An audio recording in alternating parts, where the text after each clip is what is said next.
أشهد أن لا إله إلا الله وحده لا شريك له وأشهد أن محمدا عبده ورسوله أما بعد فأعوذ بالله من الشيطان الرجيم بسم الله الرحمن الرحيم الحمد لله رب العالمين الرحمن الرحيم مالك يوم الدين إياك نعبد وإياك نستعين اهدنا الصراط المستقيم صراط الذين أنعمت عليهم غير المغضوب عليهم ولا الضالين الذين ينفقون أموالهم بالليل والنهار سرا وعلانية فلهم أجرهم عند ربهم ولا خوف عليهم ولا هم يحزنون वो लोग जो bismillahirrahmanirrahim. Àwọn tí wọ́n ná owó wọn ní òru àti lọ́sàn-án, ní kọ̀rọ̀ àti ní gbangba, wọn yóò rí ẹ̀san wọn gbà lọ́dọ̀ Olúwa wọn. Wọn kò ní ní ìbẹ̀rù kankan, bẹ́ẹ̀ sì ni wọn ò ní ní fòyà.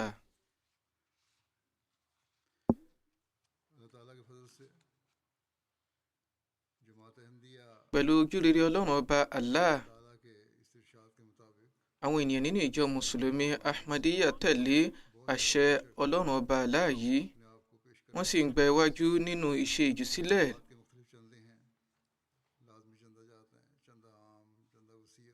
Oríṣiríṣi ohun ẹ̀dáwó ni jọ̀mọ́ ní bíi chanda am, chanda wasiya àti bẹ́ẹ̀ bẹ́ẹ̀ lọ. A sì tún ní àwọn àgbékalẹ̀ mìíràn bíi Tariq Jadid àti Waqf Jadid. Nígbà gbogbo tí a bá nílò, àwọn ènìyàn nínú ìjọ mùsùlùmí Ahmadiyya wọn a máa lékè nínú ìṣe ìjùsílẹ̀ ohun ìní wọn pẹ̀lú ẹ̀mí òdodo àti ìfarajìn tí ó tọ́. Wọ́n a máa ṣe ìjùsílẹ̀ yìí ní gbangba àti ní kọ̀rọ̀ láì ní ìfòyà kankan wípé bóyá wọ́n ń bọ̀ wá kojú ìpọ́njú àbí wọ́n bọ̀ wá táwọ́ ná.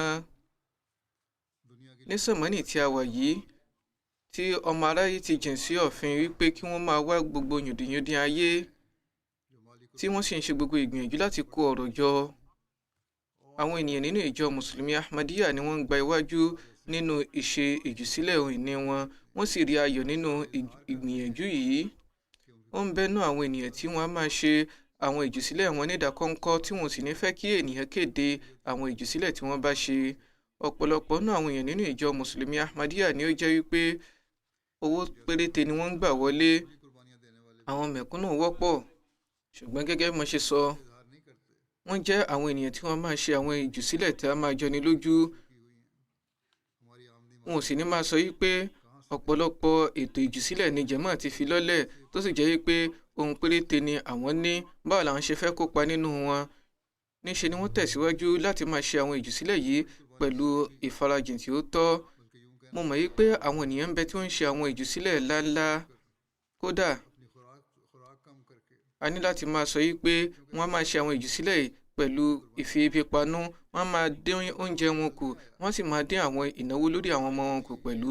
Tó ń ti bẹ́ẹ̀ náà, kò ní fìgbà kankan wá sí orí ẹ̀mí wọn, wọn ò sì ní fi hàn nígbà kankan wípé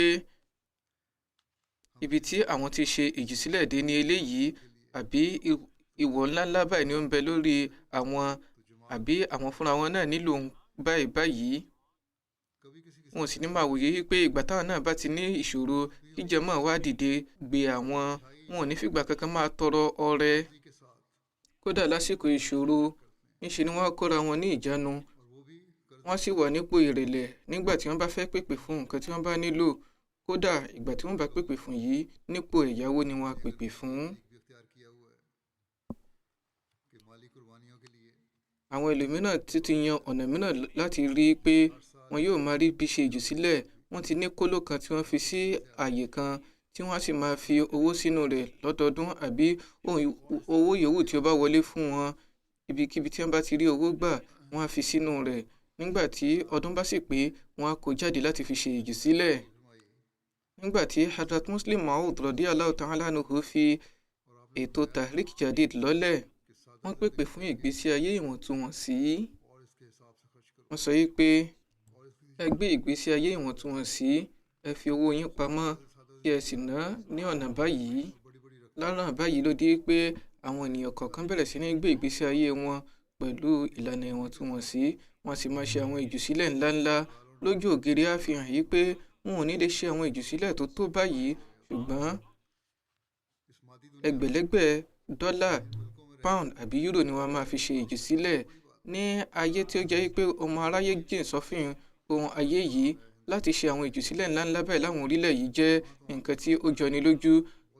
Bàbá tí wọ́n wòye sí àwọn orílẹ̀ tí wọn ò fi bẹ́ẹ̀ lówó tó, Pakistan ní India ní àbí ní àwọn orílẹ̀ ilẹ̀ adúláwọ̀ tí ó jẹ́ pé ìwọ̀nba ni nǹkan tí àwọn Ahmadi níbẹ̀ ní.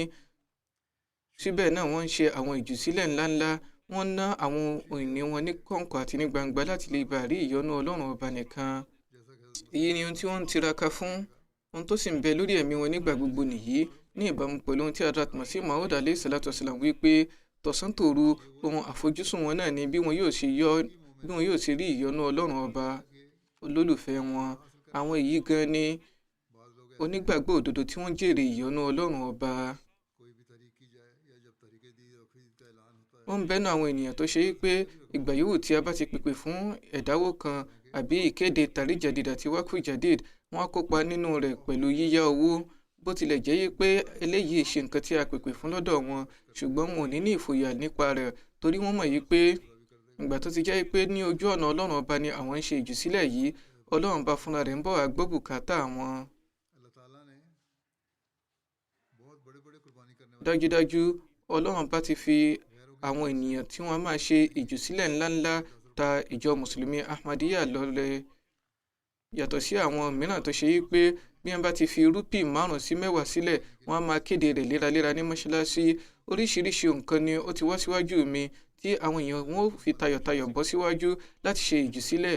Àwọn eléyìí mọ́ àwọn ènìyàn láti ilẹ̀ adúláwọ̀, ilẹ̀ Europe, ilẹ̀ Asia pẹ̀lú àwọn aláìní. Wọ́n á ṣe ọ̀pọ̀lọpọ̀ àwọn ìjùsílẹ̀ ńláńlá.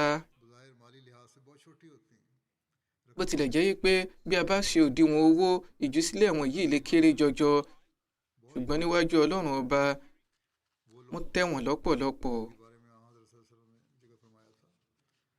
Àwọn yìí ni òjíṣẹ́ ńlá sallallahu alayhi wa sallam sọ nípa wọn wípé dirham kan ti gba iwájú ẹgbẹ̀rún àbí ọ̀kẹ́ àìmọye dirham.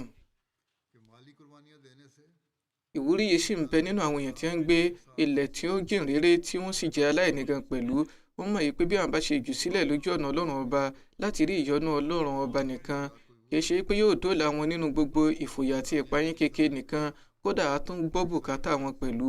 Fún àpẹẹrẹ, ẹni tí í ṣe Amir Tanzania kọ nípa ẹnìkan tí ó ṣẹ̀ṣẹ̀ wọnú jàmáà, ọ̀gbẹ́ni Abdullah, tí ó sọ wípé ohun méjì ni òun ti rí láǹfààní ìjùsílẹ̀.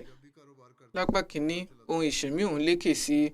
Lápá kejì, nígbà tí òun bá ti gbé ọjà kalẹ̀ nínú ibùsọ̀ òun, níṣe ni àwọn ọjà ó tán ní kíákíá. Wọ́n á tó ní láti kó ọjà mìíràn wọlé tí èrè òun sì bẹ̀rẹ̀ sí ní gbèrú sí i. Ó wí pé mo mọ̀ yìí pé gbogbo eléyìí jẹ́ àbáyọrí kí a ṣe ìjùsílẹ̀ lójú ọ̀nà Ọlọ́run ọba.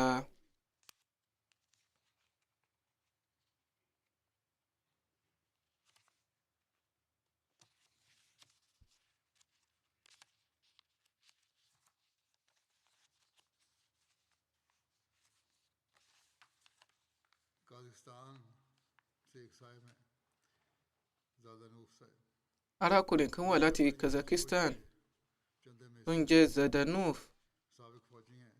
Ó máa ń kópa nínú ìjùsílẹ̀ pẹ̀lú kóríyá ńlá. Jagunjagun tó ti fẹ̀yìntì ni.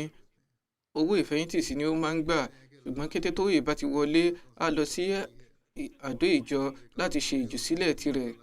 a máa wí pé Olúwa ti bùkún àwọn ìjùsílẹ̀ mi débi pé kódà bí mo bá rí ìdíwọ́, Olúwa ni yóò tún pé fúnra rẹ̀. Eléyìí ni ipò ìgbàgbọ́ rẹ̀. Ó wí pé mo bẹ̀rẹ̀ sí ní kọ́ ilé kan láti jẹ́ ilé àkóso òwò kan. Ohun gbogbo tí mo bá ti rí jèrè, orí rẹ̀ ni mò ń ná sí. Ṣùgbọ́n nígbà tí gbogbo owó fi tán, ilé yìí ò tíì parí. Mo ní ilé kan tí mo wí pé màá tà tí màá sì tún ná owó rẹ̀ lé lórí kí n lè parí rẹ̀, ṣùgbọ́n mi ò rí ẹnikẹ́ni tí yóò ra ilé ọ̀hún. Mo ti sọ̀rọ̀ ìtínú. Mo tẹ̀síwájú láti máa ṣe àdúrà yìí pé kí Olúwa bùkún mi kí n lè rí owó tí màá ná lórí àgbékalẹ̀ yìí. Lẹ́yìn ọ̀rẹyìn, Olúwa fi ẹnìkan ránṣẹ́ tí ó ṣetán láti rà á. Owó tí mo rí gbà lórí ilé yìí òun ni mo ná sórí àgbékalẹ̀ ilé náà. Ìgbà tí mo tà tán, mo wá kojú ìṣòro yìí pé ó kù ibi tí màá máa gbé báyìí. Ṣùgbọ́n tí ó ṣẹlẹ̀ ní wípé màláíkà tí Olúwa ti fi ránṣẹ́ sí mi nípa ilé yìí, ó sọ fún mi wípé kí n má ṣe yọnu, òun ò kánjú àti wọnú ilé, mo sì lè gbé inú ilé yìí fún ọdún kan síwájú sí i. Báyìí ni Olúwa ràn mí lọ́wọ́ tí mo sì ní àǹfààní mo rí ilé gbé tí mo sì tún ní àǹfààní láti parí àgbékalẹ̀ mi.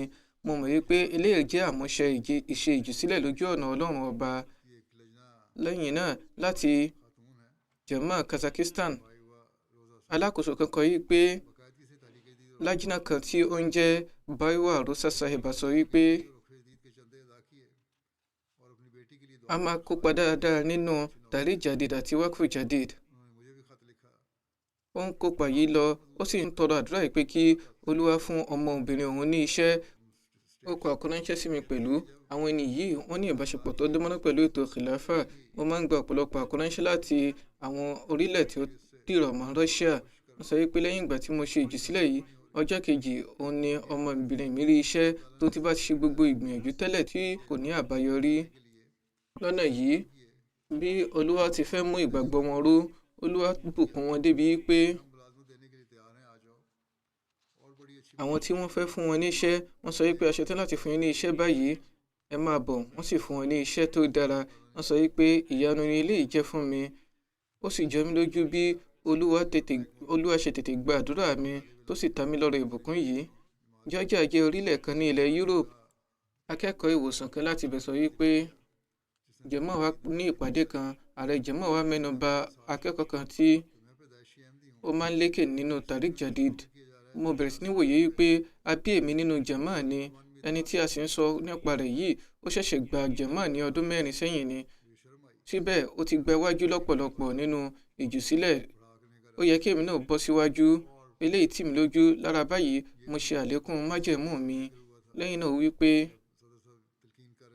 nínú ìpàgọ́ àwọn alákòóso yìí, ó wí pé ààrẹ Jammu wa sọ̀rọ̀ nípa bí Hadrat Abubakar radiyallahu ta'ala anhu ṣe máa ń ṣe ìjùsílẹ̀ tí wọ́n kó ohun gbogbo tó bá wà ní ìkápá wọn sílẹ̀. Wọ́n wí pé nígbà tí mo tẹ́tí gbọ́ eléyìí, ìwúrí kan wọ̀ mí lára. Mo sì bẹ̀rẹ̀ sí ní wòye wípé láì ní tàbí ṣùgbọ́n mo gbọ́dọ̀ ṣe àlékún májẹ̀mú tí mo ní nílẹ̀. Yálà mo ní ìkápá rẹ̀ àbí mi ò ní ìkápá rẹ̀, màá rí i pé mo ṣe ìjùsílẹ̀ yìí. Wọ́n rí i pé mo ṣe àlékún ìjùsílẹ̀ mi tó pọ̀ débi pé ó bẹ̀rẹ̀ sí ní fún mi ní ìfòyà báwo ni mo ṣe fẹ́ ṣe àmúṣe rẹ̀. Báyìí mo bẹ̀rẹ̀ sí ní wá iṣẹ́ awakọ̀ ṣe lẹ́gbẹ̀ẹ́ kan. Bí mo ṣe ń kẹ́kọ̀ọ́ lọ, mò ń ṣiṣẹ́ awakọ̀, mo sì ń fi ilé iṣẹ́ àmúṣe májẹ̀mú mi. Wọ́n rí i pé mo bẹ̀rẹ̀ sí ní gbádùn iṣẹ́ yìí nítorí pé mo ń ṣe láti rí ìyọ́nú Ọlọ́run ọba ni àti láti lè ṣe ìjùsílẹ̀ lójú ọ̀nà rẹ̀. Mi ò ṣe láti lè bá rí i pé mo fẹ́ gbọ́ bùkátà ara tèmi. Wọ́n rí i pé ìgbà mìíràn máa kojú àwọn ipò kan tí mi ò tiẹ̀ ní lè rí owó tí màá fi dápo sí ọkọ̀. Màá yá owó lọ́dọ̀ bàbá mi, màá sì bọ́ sínú iṣẹ́. Nígbà tí mo bá ṣe tán, màá dá owó tí mo jẹ padà, màá sì tún lọ san májẹ̀mú mi. Wọ́n rí i pé mo ṣe àmúṣe májẹ̀mú eléyìí tí mi ò tiẹ̀ nírètí pé màá lè ṣe àmúṣe rẹ̀ ní ṣáájú. Olúwa ni ó ṣe ètò bí mo ṣe ṣe àmúṣe májẹ̀mú yìí. Ààrẹ Jammu Road Code ní Germany kọ wípé wọ́n ti fún wa ní àfojúsùn kan. Wọ́n ń kọ́ mọ́ṣáláṣí kan ní ọwọ́lẹ̀ ibẹ̀ lọ́wọ́ báyìí. Ẹni tí ó jẹ́ Qaid Khudamul Ahmadiyya sọ wípé a ní láti kó ọ̀pọ̀lọpọ̀ owó jọ àwọn èèyàn tí wọ́n wà ní ibi báyìí wọ́n ní ọ̀pọ̀lọpọ̀ ìkápá láti ṣe ìjùsílẹ̀ ńláńlá, torí náà a ní láti rí i pé ìjùsílẹ̀ tàríjàdìdì wá lékè, torí pé a ní ọ̀nà tí a lè gbà ní ìtẹ̀síwájú sí i. Wọ́n wí pé láti ọdún 2019 ni a ti bẹ̀rẹ̀ sí ní ìbójútó àwọn ìjùsílẹ̀. Ẹgbàá tásírì kan báyìí ni ìjùsílẹ̀ wa máa ń jẹ́ tẹ́lẹ̀, ṣùgbọ́n nísìnyí ó ti lọ nílọ́po ìlọ́po débi pé ó ti di ọ̀kẹ́mọ́kẹ́, àwọn èèyàn sì máa ṣe ìjùsílẹ̀ yìí tayọ̀tayọ̀. Ọ̀pọ̀lọpọ̀ àwọn ènìyàn ni wọ́n ní àbójútó èyí nígbà tí àwọn tí wọ́n jẹ́ wákò zíndígí kọ̀ọ̀kan wọ́n ṣe májẹ̀mú wípé owó ọ̀yà oṣù kan ni àwọn yóò fi ṣe ìjùsílẹ̀. Ẹnìkan sọ wípé eléyìí tì mí lójú nígbà tí ẹni tó bá jẹ́ wákò zíndígí bá lè ṣe ìjùsílẹ̀ ohun gbogbo tó bá rí lóṣù kan, tèmi sì ń rí jù báyìí lọ, èṣe tí mi náà ní lè ṣe ìjùsílẹ̀ ńlá. Wọ́n wí pé lẹ́yìn èyí mo gba owó ńlá wọlé, mo sì fi ṣe ìjùsílẹ̀ ní ojú ọ̀nà jàmá. Ní ọdún tí ó tẹ̀lé, mo ṣe àlékún májẹ̀mú mi, mo sì mo fi lọ́lẹ̀. Mo ṣe ní ìlọ́po àbí mo ṣe èyí tó jù báyìí lọ pẹ̀lú. Wọ́n wí pé ojúrere Ọlọ́run bá ń tẹ̀síwájú láti máa wọlé fún mi. Bẹ́ẹ̀ ni mò ń rí àwọn iṣẹ́ tó dára gbà. Báyìí mo sì ń rí àǹfààní láti ṣe àwọn ìjùsílẹ̀ ẹgbẹ̀lẹ́gbẹ̀ euro. Ó ń lọ bí $2 sí $2.5 euro. Eléyìí ní ipa mìíràn nítorí pé ó fúnra rẹ̀ ní ìtají ẹ̀mí tí ó sì ní ìwúrí láti ṣe ìjùsílẹ̀ ńlá ní ojú ọ̀nà Ọlọ́run ọba. Báyìí ó ṣe àdínkù àwọn nǹkan tí òun fúnra rẹ̀ ní, àwọn aṣọ ìwọ̀ntúnwọ̀nsí ti bá a lára mu, ó sì bẹ̀rẹ̀ sí ní gbé ìgbésí ayé ìwọ̀ntúnwọ̀nsí. Ẹni tí ó jẹ́ alákòóso owó sọ wípé ohun tó máa ń ṣe wá ní kàyéfì ni wípé ìrínisí rẹ̀ ò bá ìjùsílẹ̀ rẹ̀ mu. Mo rántí ìṣẹ̀lẹ̀ kan tí ó ti rí kọjá lọ nípa irú àkòrí yìí. A ní ènìyàn wa kan láti Karachi, arákùnrin kan tí ó ń jẹ́ Sheikh Mujib Saab. A máa ṣe àwọn ìjùsílẹ̀ ńláńlá.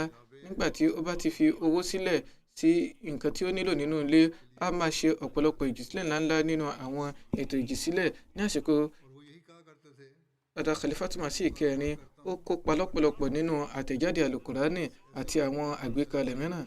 A máa sọ wípé ohun gbogbo tí mo bá ṣe nítorí jàmá ni. Lọ́nà báyìí ló fi jẹ́ wípé Olúwa ti fi àwọn ènìyàn báyìí lọ́lẹ̀ nínú jàmá, tí ó sì ń tẹ̀síwájú láti máa rí ìyọ́nú Ọlọ́run. Àwọn tó ṣe wípé ohun gbogbo àfojúsùn wọn ni láti rí pé jàmá rí bùkátà rẹ̀ gbọ́, kì í ṣe pé wọ́n fẹ́ fúnra wọn kówó jọ. Ẹni tí ó jẹ́ Wakilul Mal Qadian kọ wípé arákùnrin kan láti Kerala sọ wípé mo kojú ìpọ́njú, mi ò rí iṣẹ́ kankan. Lẹ́yìn ọ̀rẹyìn mo sọ wípé bí n bá tiẹ̀ rí iṣẹ́ kankan, mo ṣáà lè máa ṣiṣẹ́ aṣọ. Mo gbé àtẹ kan sí ẹ̀gbẹ́ títì, mo bẹ̀rẹ̀ iṣẹ́ mi. Mo sì rí i pé mò ń tẹ̀síwájú láti máa ṣe chanda mi léraléra. Ohun gbogbo tí ó bá gbà wọlé, Olúwa tẹ̀síwájú láti máa bùkún léraléra. Ó wí pé ní àsìkò yìí báyìí owó ńláńlá ni mo fi ń ṣe ìjùsílẹ̀. Bẹ́ẹ̀ ni òwò mi náà tó ti gbèrú sí láàrin ọdún 2 sí 3, nígbà tó jẹ́ wípé òwò àwọn ará yòókù ń jájò rẹ̀yìn látàrí bí ohun kan ti rí. Ṣùgbọ́n Olúwa bùkún mi débi wípé kò tiẹ̀ lápa lára mi lọ́nà kankan.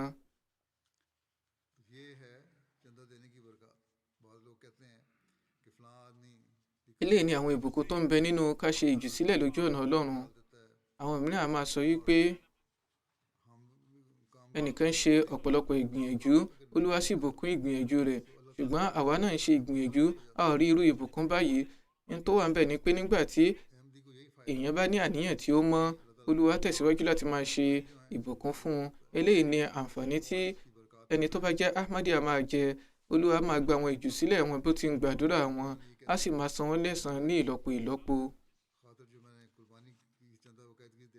Ó tẹ̀síwájú láti máa sọ wípé àwọn ìjùsílẹ̀ tí mò ń ṣe lójú ọ̀nà Ọlọ́run ọba, àwọn ìdáwó tí mò ń ṣe léraléra jẹ́ kí n máa rí ọ̀pọ̀lọpọ̀ ìbùkún nínú òwò mi. Àwọn ènìyàn jájò rẹ̀yìn nítorí bí ohun kan ti rí ní bọ́rọ̀ ajé ti rí lásìkò yìí, ṣùgbọ́n èmi ní ìtẹ̀síwájú. Ní báyìí ó ti ní ibùsọ̀ ńláńlá. Ẹni tó jẹ́ wípé àtẹ kékeré kan ló nílẹ̀ tẹ́lẹ̀, ní báyìí ó ti ní àwọn ilé iṣẹ́ ńláńlá pẹ̀lú àwọn àyè ìpàtẹ. Àwọn ìjùsílẹ̀ rẹ̀ tí wá ń lọ ní ọ̀kẹ́mọ̀kẹ́ báyìí. Kódà ní ọdún yìí mílíọ̀nù rúpì kan ni ó fi ṣe ìjùsílẹ̀. Arábìnrin kan láti Bangladesh kọ wípé Wakfai náà ni mo jẹ́, mo máa ń ṣe ìjùsílẹ̀ mi déédéé, màá sì máa gbọ́ ìwàásù jímọ̀ léraléra. Olúwa ti bùkún mi débi pé ìwọ̀nba nǹkan tí mo bá gbà wọlé ni mo fi ń ṣe ìjùsílẹ̀, ṣùgbọ́n Olúwa bùkún àwọn eléyìí débi pé a máa tayọ ìwòye mi. Bákan náà, arákùnrin kan tí ó ń jẹ́ Ali láti Syria sọ wípé mo ṣẹ̀ṣẹ̀ wọnú jàmáà ní ìgbà tí mo ṣe májẹ̀mú Tariq Jadid mi àkọ́kọ́, ó tayọ nǹkan tí ìkápá mi lè gbé bí mo bá wo ohun tí mò ń gbà wọlé, ṣùgbọ́n mo ṣe ìpinnu lórí ẹ̀mí mi pé màá parí rẹ̀ kó tó di pé oṣù Ramadan dé. Iṣẹ́ kékeré kan ni wọ́n ní wọ́n á máa fọhùn fún cartoon ni. Arákùnrin yìí wípé ó bẹ̀rẹ̀ sí ní ṣe mí ní fòyà wípé báwo ni mo ṣe máa ṣe àmúṣe májẹ̀mú yìí, ṣùgbọ́n wípé eléyìí ni nǹkan tó ń bẹ lórí ẹ̀mí mi tí mo ṣe lọ sí ọ̀dọ̀ ọ̀gá mi láti lọ pèpè fún nǹkan kan. Báyìí ọ̀gá ní ìtọ́ka sí mi wípé mo ń bá yẹn sọ̀rọ̀ lórí aago lọ́wọ́, torí náà kí n padà wá.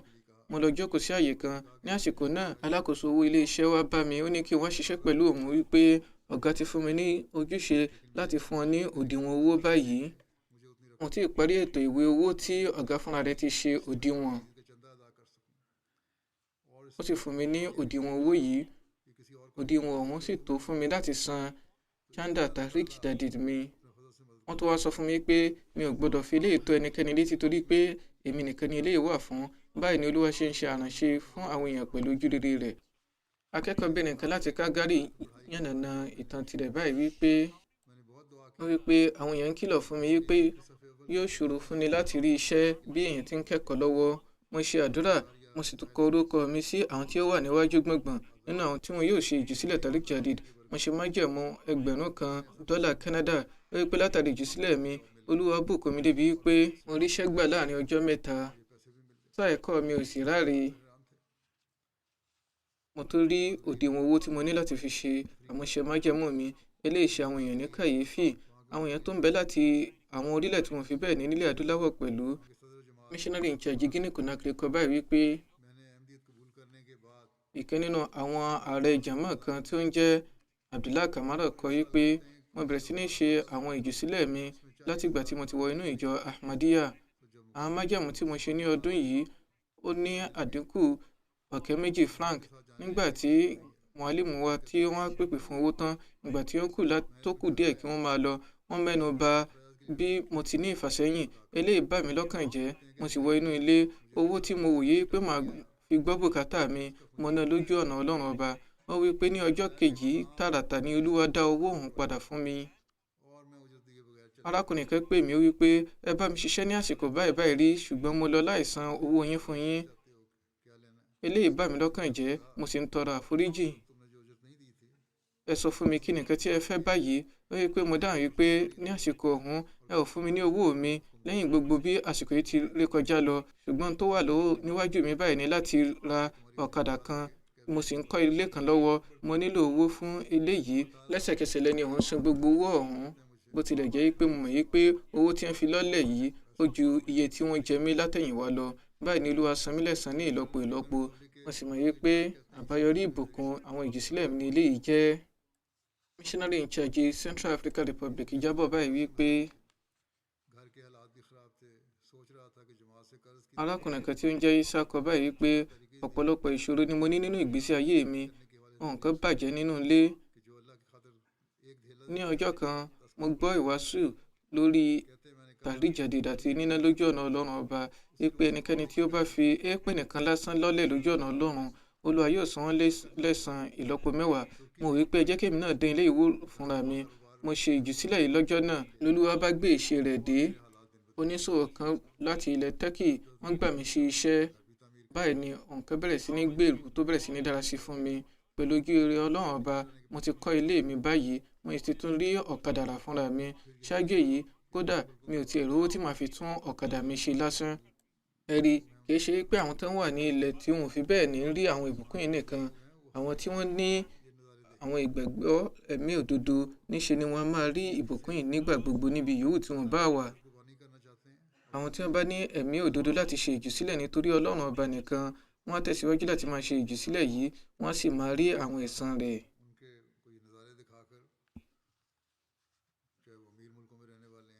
Olúwa máa ṣe ètò láti mú ìgbàgbọ́ irúfẹ́ àwọn ènìyàn báyìí ró ibi yòówù tí wọn bá gbé, ìbá ṣe ní orílẹ̀ ọlọ́rọ̀ àbí orílẹ̀ aláìní, á máa mú ìgbàgbọ́ wọn ró sí ni.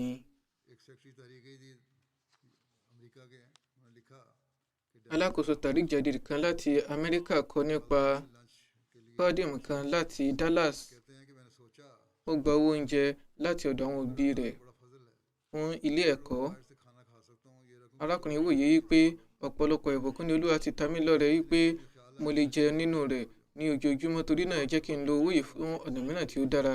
Lẹ́yìn èyí, mo wòye pé ẹ jẹ́ kí n kópa nínú Tariq Jadid. Wọ́n fi owó ìjìn fún Tariq Jadid. Wọ́n sì tẹ̀síwájú láti máa wá ọ̀nà mìíràn láti gbọ́ bùkátà ara wọn. Wọ́n rí pé pẹ̀lú ojú Ọlọ́run ọba, àbáyọrí ìdánwò mi dára lọ́pọ̀lọpọ̀ sí i. Mo sì rí ìfọ̀kànbalẹ̀ nínú ìṣẹ̀mí. Láti ìgbà tí mo ti bẹ̀rẹ̀ sí ní dín ohun jíjẹ mi kù, mo ti rí ìfọ̀kànbalẹ̀ tààràtà. Mo gbà yí pé nígbà tí Olúwa bá fẹ́ ṣe àlékún ìgbàgbọ́ ẹnikẹ́ni, á ṣe é. Mo sì rí eléyìí ní ìpinnu tí ó dára jù tí mo ti ṣe nínú ìgbésí ayé mi látàrí bí mo ṣe bójú tó ìṣe ìjùsílẹ̀ lójú ọ̀nà Ọlọ́run ọba.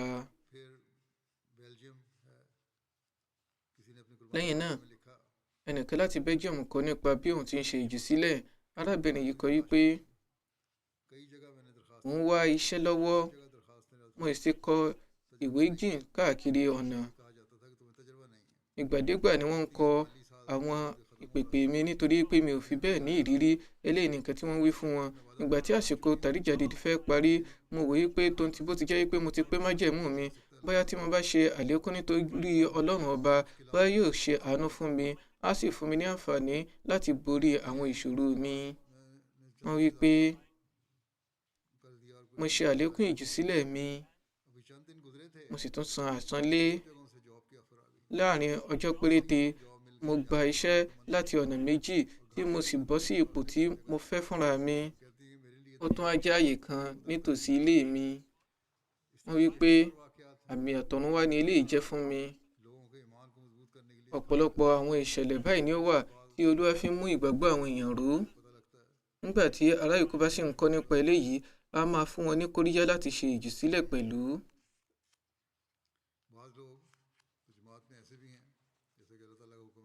Àwọn ènìyàn kan ń bẹ nínú ìjọ tó ṣe wípé ní ìbámu pẹ̀lú àṣẹ Ọlọ́run ọba, wọ́n tẹ̀síwájú láti máa ṣe àwọn ìjùsílẹ̀ wọn ní ìdákọ́ńkọ́.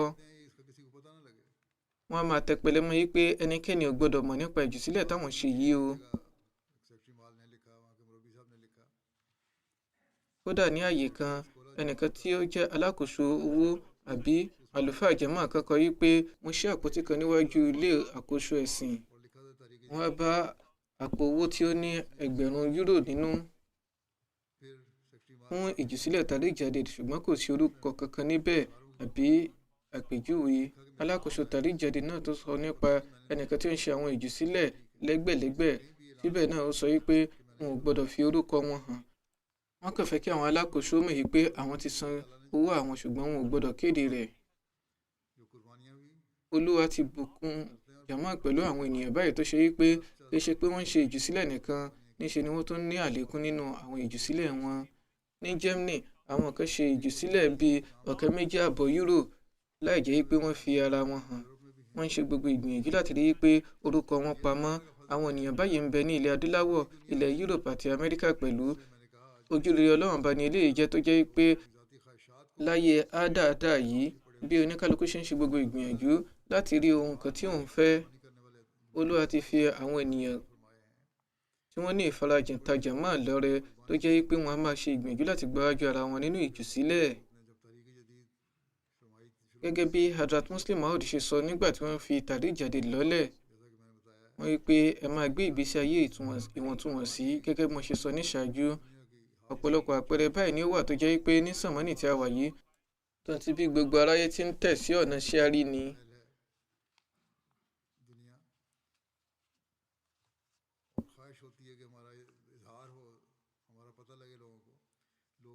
Tí oníkálukú fẹ́ kí àwọn èèyàn bójú tọ́dọ̀ àwọn kí wọ́n dá wọn mọ̀. A rí àwọn ènìyàn tó ṣe wípé wọ́n ń gbé ìgbésí ayé ìwọ̀ntúnwọ̀nsí, wọ́n sì ń ṣe àwọn ìjùsílẹ̀ ńláńlá. Mo ti mú àwọn àpẹẹrẹ kọ̀ọ̀kan báyìí wá. Ọ̀gọ̀ọ̀rọ̀ irú àpẹẹrẹ báyìí ni ó ń bẹ níwájú wa.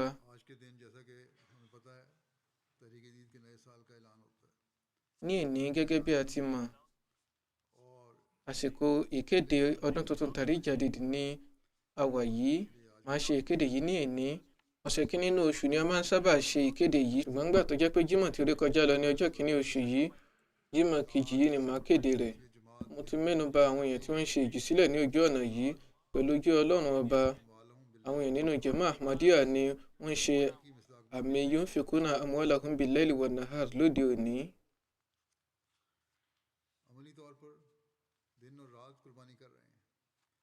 Ìjùsílẹ̀ tọ̀sán-tòru yìí fojú hàn.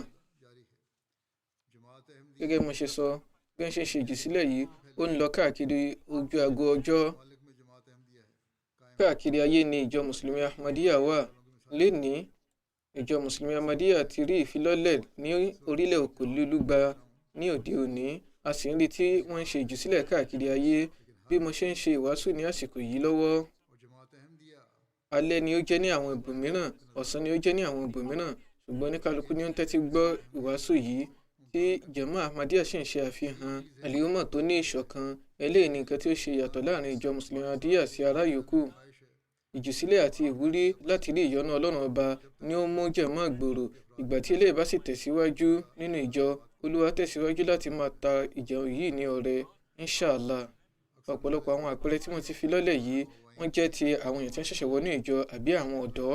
Olúwa tẹ̀síwájú láti máa fi ìwúrí sí inú ẹ̀mí àwọn èèyàn kódà ní òde òní. A ní láti máa rántí nígbà gbogbo wípé sàmọ́nì tí Hazrat Masih Maud alayhi salatu wasalam yìí, sàmọ́nì àmọ́ pé ìpolongo ẹ̀sìn ni.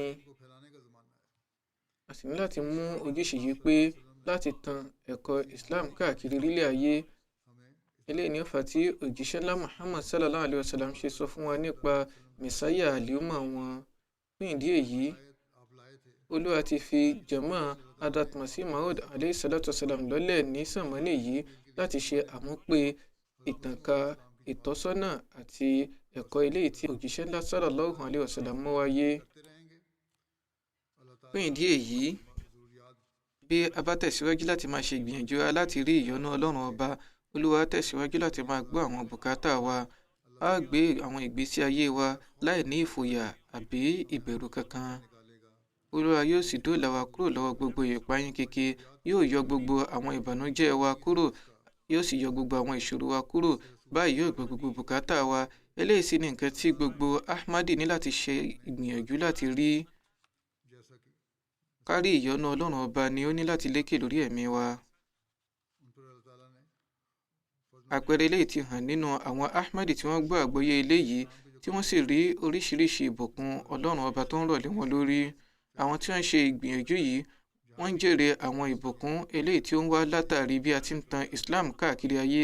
Níbikíbi tí àwọn èèyàn bá ti gba Ahmadiyya, àwọn owó tí a ná lórí àwọn àtẹ̀jáde ìwé, ìpolongo ẹ̀sìn àbí àwọn jamia, gbogbo àwọn ìnáwó yìí, àwọn tí wọ́n kópa nínú ìjùsílẹ̀ ọ̀hún wọ́n á máa jèrè àwọn ẹ̀san wọn.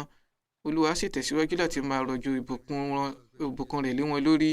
Ní báyìí, màá mú àwọn nǹkan tí ó ń bẹ nínú ìjábọ̀ Tariq Jadid jáde gẹ́gẹ́ bí mo ṣe ti máa ń sọ, tí a ó sì mọ bí ohun gbogbo ti lọ.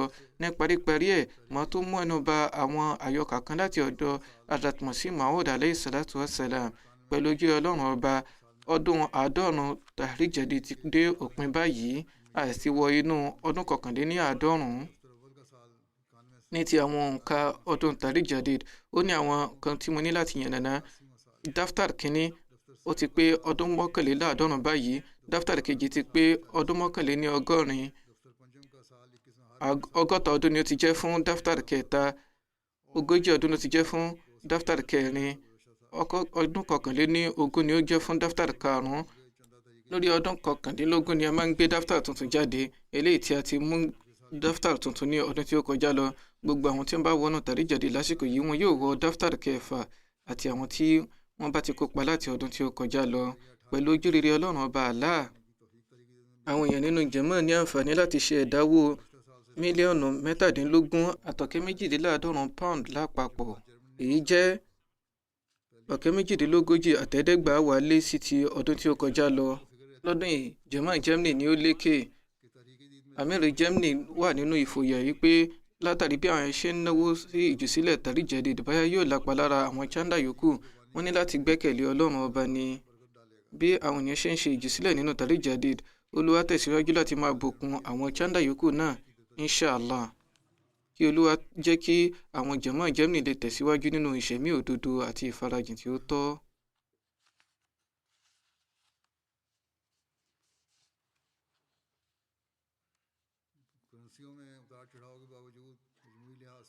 Tó ń ti bójú owó ṣe ń lọ sókè sódò, àwọn èèyàn náà jàmáà ní àǹfààní láti ní ìlọsíwájú lápapọ̀.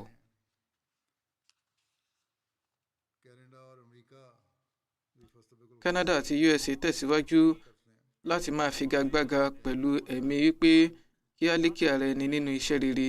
Ní ọdún tí ó kọjá lọ, Canada ṣe ìgbìyànjú wọn lékè, wọ́n wà ní ipò kẹta. Ní ọdún yìí, USA ti wà ní ipò kejì. Ó tì ipò kẹta ni wọ́n rí. Orílẹ̀ UK ló wà ní ipò kejì. Bó tilẹ̀ jẹ́ pé àlàfo péréte ni ó wà láàrin àwọn méjèèjì. Bí àwọn Canada bá ṣe gbìyànjú díẹ̀ sí, wọ́n tó lè gbájú wọn lẹ́ẹ̀kan sí. Ṣùgbọ́n bí gbogbo wọn ti lọ lápapọ̀ nìyí, Germany ló wà nípò kìíní, lẹ́yìn náà Britania, lẹ́yìn náà USA, Canada nípò kẹrin. Orílẹ̀ kan láti àárín gbùngbùn ìlà oòrùn ayé, India nípò kẹfà, Australia nípò keje, Indonesia nípò kẹjọ. Orílẹ̀ mìíràn láti àárín gbùngbùn ìlà oòrùn ayé, Ghana sì wà ní ipò kẹwàá. Pẹ̀lú ojú Ọlọ́run ọba Allah, ìlọsíwájú ńlá wáyé nínú àkójọ orí òjòrí.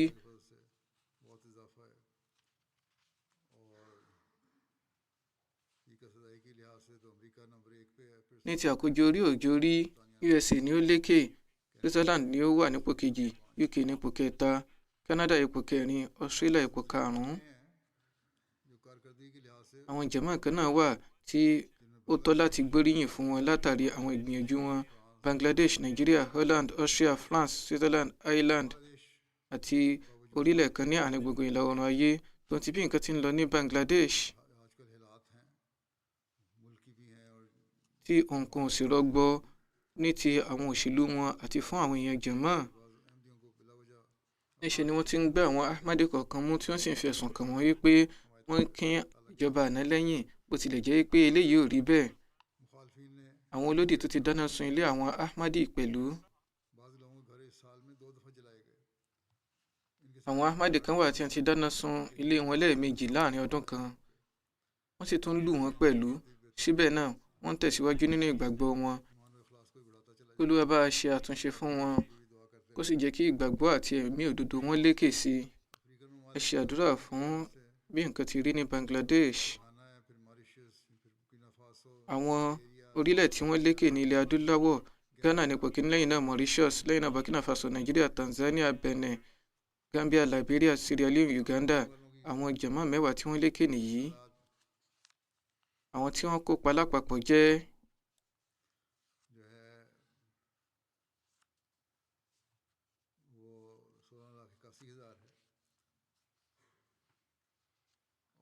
mílíọ̀nù kan àti ọ̀kẹ́ mẹ́rìnlélọ́gbọ̀nlélẹ́gbẹ̀rún. Ọ̀pọ̀lọpọ̀ àwọn ìjábọ̀ ò tíì wọlé. Àwọn ìjábọ̀ kankan ò wọlé bíi ti Burkina Faso látàrí bí nǹkan ti rí níbẹ̀ tí a ò tí ì rí ibi kan sí wọn. Ohun ti bẹ́ẹ̀, nǹkan àwọn èèyàn tí wọ́n kópa nínú ìjùsílẹ̀ yìí ó lékè ní 2.5 bí ẹ bá fi wé ti ọdún tí ó lọ. Àwọn tí wọ́n lékè nínú èyí ní Nigeria, Congo Brazzaville, Niger, Gambia, Congo Kinshasa, Cameroon, Guinea Conakry, Guinea Bissau, Uganda àti Sierra Leone. Àwọn jàmáà mẹ́wàá tí wọ́n lékè ní Germany ní Rodgau, Rodemark, Osnabrück, Pinneberg, Nida, Cologne, Mahdiabad, Rosenheim, Neuss, Malgarten. Ipò àwọn ìmọ̀ràn lọ báyìí: ipò kìíní ní Hamburg, lẹ́yìn náà Frankfurt, Dessenbach, Gross-Grau, Wiesbaden, Malfelden, Woodruff, Reichstadt, Rosenheim, Darmstadt àti Mannheim. àwọn ìpínlẹ̀ márùn-ún tí wọ́n lékè ní UK ní Islamabad nípò kìíní, lẹ́yìn náà Baitul Futuh, Fazal Mosque, Midlands àti Baitul Ihsan. àwọn jàmá ńláńlá mẹ́wàá tí wọ́n lékè ní UK ní Worcester Park nípò kìíní, Farnham nípò kejì, Islamabad nípò kẹta, South Chim, Walsall, Ash, Gillingham, Bradford North, Ewell àti Aldershot South.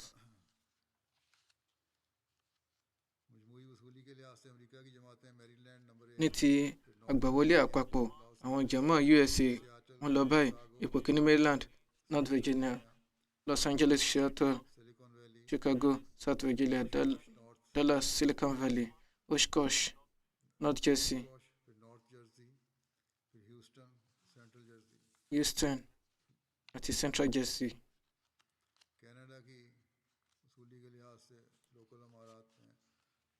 ní ti àgbàwọlé àpapọ̀ ní Canada, àwọn Emirates lọ báyìí: Vaughan, Calgary, Peace Village, Brampton West, Vancouver, Toronto West, Brampton East àti Toronto.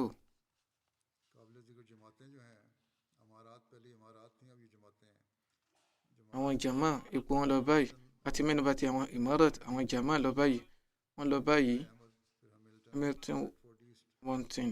Hamilton West, Adeka Ahmad, Hamilton, Bedford East, Ottawa West, Ottawa East, Montreal West, Regina, Montreal East,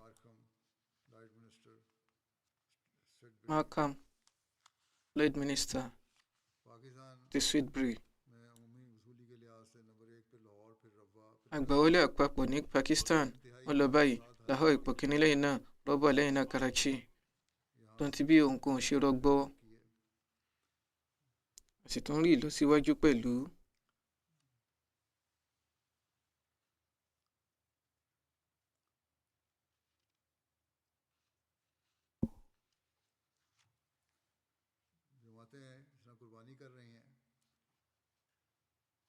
tó ń ti bí ìdòdì ṣe ń lékè sí i, síbẹ̀ náà àwọn èèyàn nínú jàmá tẹ̀síwájú láti máa ṣe ìjùsílẹ̀.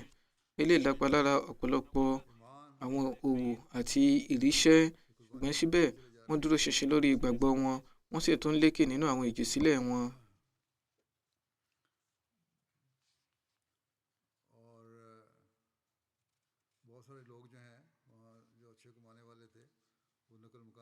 ọ̀pọ̀lọpọ̀ àwọn tí wọ́n á máa rówó púpọ̀ wọ́n ti ṣe ìrìn àjò lọ sí ìdálẹ̀. tó ń ti bẹ́ẹ̀, àwọn Ahmadi tí wọ́n wà ní Pakistan sì tún ṣe ọ̀pọ̀lọpọ̀ ìjùsílẹ̀ ńláńlá. kí Olúwa dáàbò bo àwọn èèyàn nínú jàmá lọ́wọ́ àwọn ìwà ìbàjẹ́ àwọn olódì, kó sì dáàbò bò wọ́n. àwọn ìjùsílẹ̀ tí ó lọ ní àwọn wọlé Pakistan lọ báyìí: Faisalabad ní ipò kìíní, lẹ́yìn náà Gujarat, Gujranwala, Sargodha, Umarkot, Hyderabad, Sialkot, Hafizabad, Kotli Azad Kashmir àti Khushab. ní ti àgbàwọlé àpapọ̀, àwọn jàmá ní Pakistan lọ báyìí: Darul Zikr Lahore, Allama Iqbal Town Lahore, Baitul Fadl Faisalabad, Azizabad Karachi, Agalpur Lahore, Gujranwala, Shahr Quetta Lodra, Rahim Yar Khan, Karimnagar Faisalabad. ipò àwọn jàmá kéréje lọ báyìí: Kuka Garbi, Kulshifabad, Chuanda, Sangar, Kariya, Badin, Pindibago, Dadfadl, Goril, Khairpur àti Chakwal.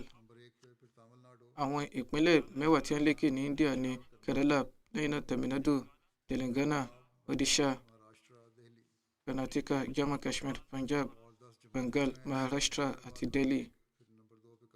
àwọn jàmá mẹ́wàá tí wọ́n lékè ní Hyderabad ipò kìíní, lẹ́yìn náà Qadian, Calicut, Coimbatore, Manjri,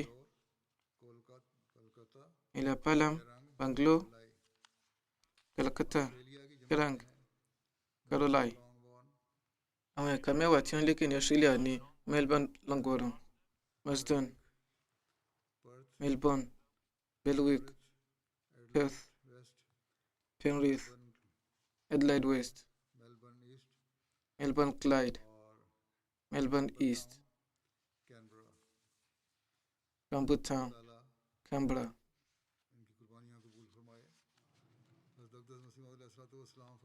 kí Olúwa gba gbogbo àwọn ìjùsílẹ̀ wọn. Hazrat Masih Maud alayhi salatu wasalam sọ wípé ṣáádà ṣe nǹkan tí ó ṣẹ̀ṣẹ̀ bẹ̀rẹ̀ nínú jàmá yìí. Èyí ni pé èmi kọ́ ni mo fi ìjùsílẹ̀ lọ́lẹ̀. Àwọn ìjùsílẹ̀ máa wáyé ní sánmọ̀ ní àwọn òjíṣẹ́ ní àsìkò tí wọ́n bá nílò. Àsìkò wà tó jẹ́ wípé nígbà tí wọ́n bá ti pèpè fún ìjùsílẹ̀, àwọn èèyàn kó gbogbo tó ń bẹ nínú ilé wọn sílẹ̀. Òjíṣẹ́ ńlá sàlám sọ wípé kí oníkálukú ṣe ìjùsílẹ̀ ní ìbámu pẹ̀lú ìkápá rẹ̀. Ohun tó sì fẹ́ rí ni pé èló ni oníkálukú yóò kó wá. Abubakar radiyallahu ta'ala anhu kó ohun gbogbo tí wọ́n ní wá. Umar radiyallahu ta'ala anhu sì kó ìlàjì nǹkan tí wọ́n ní wá. Òjíṣẹ́ ńlá sàlám sọ wípé ìyàtọ̀ tó ń bẹ ní ìpele yín leléyìí.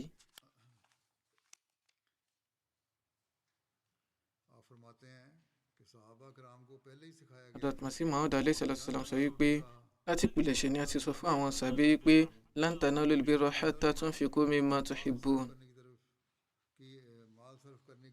Ẹsẹ̀ yìí orin kìkì mọ́ ṣíṣe ìjùsílẹ̀ ní ojú ọ̀nà Ọlọ́run. Ilé ìjẹ́ májẹ̀mú kan pẹ̀lú Ọlọ́run ọba Allah, ilé tí èèyàn ní láti ṣe àmúṣe rẹ̀. Bí èèyàn bá jàǹbá májẹ̀mú yìí, á jẹ́ pé èèyàn gbà bọ̀dẹ̀. Láàyè mìíràn, Hazrat Masih Maud alayhi salatu wasalam sọ wípé kò sí nǹkan tí ẹnìkan lè dágbé ṣe. Ìbùkún ń bẹ nínú bí a bá pawọ́pọ̀. Kódà orí ìjùsílẹ̀ àpapọ̀ ni àwọn ìjọba ńláńlá ń ṣẹ̀mí. Ìyàtọ̀ tó kàn wá ń bẹ ni wípé àwọn ìjọba ayé wọn á ṣe ní kànpá fún ni, wọ́n á fipá múni san, ṣùgbọ́n nínú ilé yìí a ṣe ní àfinúfẹ́dọ̀ sí. Àwọn ìjùsílẹ̀ yìí a máa ṣe àlékún ìgbàgbọ́ ẹni, ó sì jẹ́ àmì ìfẹ́ àti ẹ̀mí òdodo. Ní ààyè mìíràn, Hazrat Masih Maud alayhi salatu wasalam fún àwọn èèyàn jàmá ní ìró ìdùnnú wípé ẹ máa yọ̀ torí pápá ìrí ìsúnmọ́ Ọlọ́run bá ti ṣòfò. Oníkálukú ti nífẹ̀ẹ́ ayé, ẹnikẹ́ni ò bìkítà ń pa nǹkan tí yóò mú wọn rí ìyọ́nú Ọlọ́run ọba. Àwọn tí wọ́n wá fẹ́ fi gbogbo agbára wọn wọ ẹnu ọ̀nà yìí, àǹfààní ti wà fún wọn báyìí láti fi ìkápá wọn hàn kí wọ́n sì jèrè ojúrere Ọlọ́run ọba. Ẹ má ṣe rò wípé Olúwa yóò fi yín ráre. Ọ̀gbìn kan tí Olúwa fi ọwọ́ ara rẹ̀ gbìn ni ẹ jẹ́. Olúwa ti sọ wípé ọ̀gbìn yìí ń bọ̀ wá dàgbà, yóò sì gbèrú, gbogbo ẹ̀ka rẹ̀ yóò sì lọ gbogbo agbọn, yóò wá di igi ńlá. Torí náà, olóríire oníbùkún ẹni tó nígbàgbọ́ nú Ọlọ́run ọba tí kò sì ní ìbẹ̀rù nǹkan tí ó ń bọ̀ lójú ọ̀nà yìí. Pẹ̀lú ojú Ọlọ́run ọba, àwọn èèyàn ti gbọ́ eléyìí yé, wọ́n sì tẹ̀síwájú láti máa ṣe àwọn ìjùsílẹ̀, wọ́n sì ń tàtàrí bẹ́ẹ̀ rí ìbùkún Olúwa. Kí Olúwa jẹ́ kí a lè tẹ̀síwájú láti máa lékè nínú àwọn ìjùsílẹ̀ wa ní ìbámu pẹ̀lú ohun tí Hazrat Masih Maud alayhi salatu wasalam fẹ́. Bí a tún ṣe ń ṣe ìjùsílẹ̀ yìí, kí a tún ṣe gbìyànjú láti lékè nínú ẹ̀mí, kí a sì ní ìbáṣepọ̀ tí ó dánmọ́rán pẹ̀lú Ọlọ́run ọba. Kì í ṣe nínú àwọn ìjùsílẹ̀ nìkan, ní gbogbo ọ̀nà ni a ní láti fi àpẹẹrẹ hàn eléyìí tí í ṣe àmì ìjẹ́ mùsùlùmí òdodo.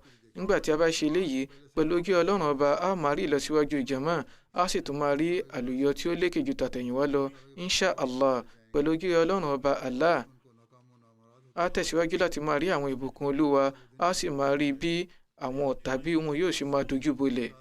Kí Olúwa mú ọjọ́ náà dé ní àìpẹ́, eléyìí tí a fi lè gan ní àwọn ọjọ́ yìí. Kí Olúwa san gbogbo àwọn tí ń ṣe ìjùsílẹ̀ ní ẹ̀san rere, kí ó bùkún àwọn ìní wọn àti àwọn ọmọ wọn, kó sì jẹ́ kí ìgbésí ayé wọn kí ó jẹ́ èyí tí yóò níyànjú lọ́nà tí ó dára jùlọ, kí àwọn àrọ́mọdọ́mọ wọn jẹ́ àwọn tí wọn yóò jẹ́ ìtùnú fún wọn, kí wọ́n sì tẹ̀síwájú láti máa jèrè ojúrere Ọlọ́run ọba. A ṣe ní àdúrà kí Olúwa jẹ́ kí èyí rí bẹ́ẹ̀. A darí jànáza méjì lẹ́yìn ìrun. Ìkan wà ní ibi báyìí tó jẹ́ ti Makarama Amina Chakot Sahiba. Aya olóògbé Mubarak Sahi Sahib ni wọ́n jẹ́, ará ilẹ̀ Turkey ni wọ́n sì papòdà láìpẹ́ yìí ní ọmọ ọdún márùndínlọ́gọ́rin. Inna lillahi wa inna ilayhi raji'un. Pẹ̀lú ojú Ọlọ́run ọba Allah, Musia ni wọ́n jẹ́, ará ilẹ̀ Istanbul ní Turkey ni wọ́n jẹ́, wọ́n sì wọ inú ìjẹ́mọ̀ látàrí Jalal Sham Sahib nígbà tí wọ́n ń kẹ́kọ̀ọ́ níbẹ̀.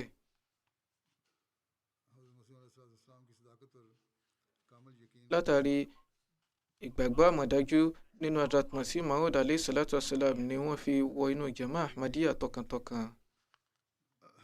Obìnrin rere ni wọ́n jẹ́.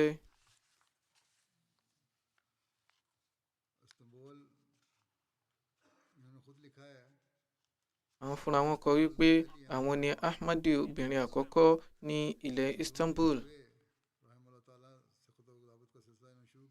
Wọ́n tẹ̀síwájú láti máa kàn sí Hazrat Khalifatu Masih Kẹrin rahimahullahu ta'ala, wọ́n sì ń gbèrú sí nínú ẹ̀mí òdodo àti ìgbàgbọ́. ìgbà tí àgbéjáde MTA bẹ̀rẹ̀ wọ́n sì lò ní àǹfààní láti fi tó ìyá wọn létí nípa wípé àwọn ti wọ inú Ahmadiyya. Wọ́n sì pè wọ́n kí àwọn náà ṣe eléyìí. Lẹ́yìn èyí ìyá wọn náà wọ inú Jama Ahmadiyya. Wọ́n tún ṣe ìwàásù fún ọbakànbìnrin wọn Mukarrama Sama Sahiba Aya Muhammad Banda Sahib. Àwọn náà sì ṣe báyà pẹ̀lú ojúre Ọlọ́run ọba Allah. Báyìí ni ìjọ Ahmadiyya ṣe bẹ̀rẹ̀ sí ní tàn káàkiri inú ẹbí wọn. Olóògbé wọ inú ètò wàsíyà ní ọdún 1990. Lára bẹ́ẹ̀ wọ́n jẹ́ obìnrin àkọ́kọ́ tó kọ́kọ́ wọnú ètò wàsíyà. Lẹ́yìn èyí Ada Khalifat Masih kẹrin yàn wọ́n láti jẹ́ ààrẹ àwọn Lajna Turkey.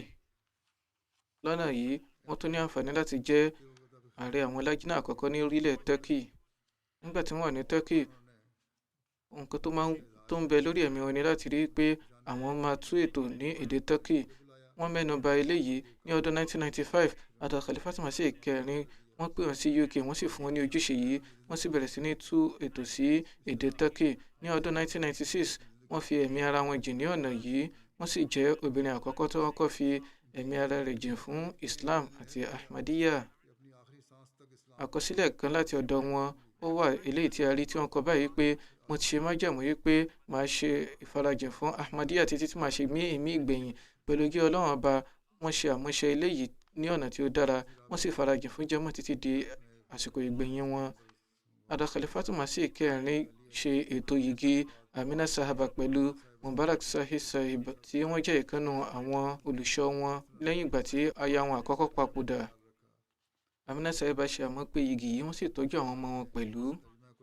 Wọ́n tó tú Al-Qur'ani sí èdè Turkey. Wọ́n sì tú àwọn ìwé mìíràn àti àwọn ìwàásù khulafa pẹ̀lú.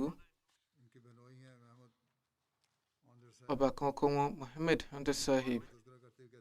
Wọ́n mẹ́nu bà àwọn àkìjẹ́ rere wọn. Wọ́n sọ wípé obìnrin tó lawọ́ ni wọ́n jẹ́.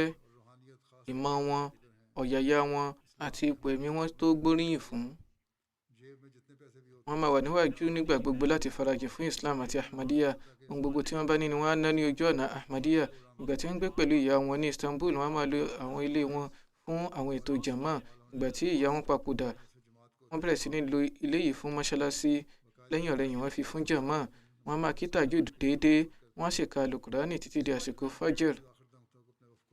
Tó ń ti bí ìlera wọn ṣe ń jájú lẹ́yìn, tẹ̀mítẹ̀mí ni wọ́n ṣe àmúṣe májẹ̀mú ìfarajìn wọn títí di ìgbà tí wọ́n gbé mímì. Wọ́n máa sọ wípé ó pẹ́ ká tó gba Imam Mahdi, torí náà a ò ní àsìkò tá a lè fi ṣòfò, a ní láti tiraka. Wọ́n máa bójútó májẹ̀mú ẹ̀mí òdodo pẹ̀lú ètò khilafa. Wọ́n sì máa sọ wípé a nílò láti máa da khalifa láàmú pẹ̀lú àwọn ìṣòro àdáni tiwa. Ó yẹ kí a bójútó wọn ká yanjú wọn fúnra wa ni. Kí Olúwa ṣe àforíjìn àti àánú fún wọn, kó sì ṣe àgbéga ipò wọn. Janaza kejì ó jẹ́ èyí tí ó sì ní bíbáyìí, ó sì jẹ́ ti Mahmud Ahmad Aya Sahib láti Norway. Ẹ̀gbọ́n Khawaja Masood Sahib tí ó ń jẹ́ Nazir Ishat Rọ́bù àlọ́wọ́ báyìí ni wọ́n jẹ́. Wọ́n papòdà láìpẹ́ yìí. Inna lillahi wa inna ilayhi raji'un. Mo sì ní olóògbé jẹ́ aya wọn àti ọmọ wọn ní ó gbẹ̀yìn wọn.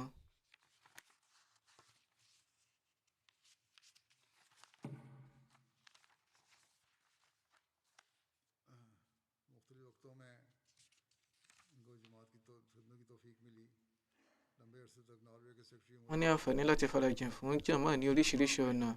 Wọ́n fìgbà pípẹ́ jẹ́ alákòóso Umur Kharijiyya ní Norway. Wọ́n sì tún ní àǹfààní láti jẹ́ adelé Amir Norway fún ọ̀pọ̀lọpọ̀ ìgbà.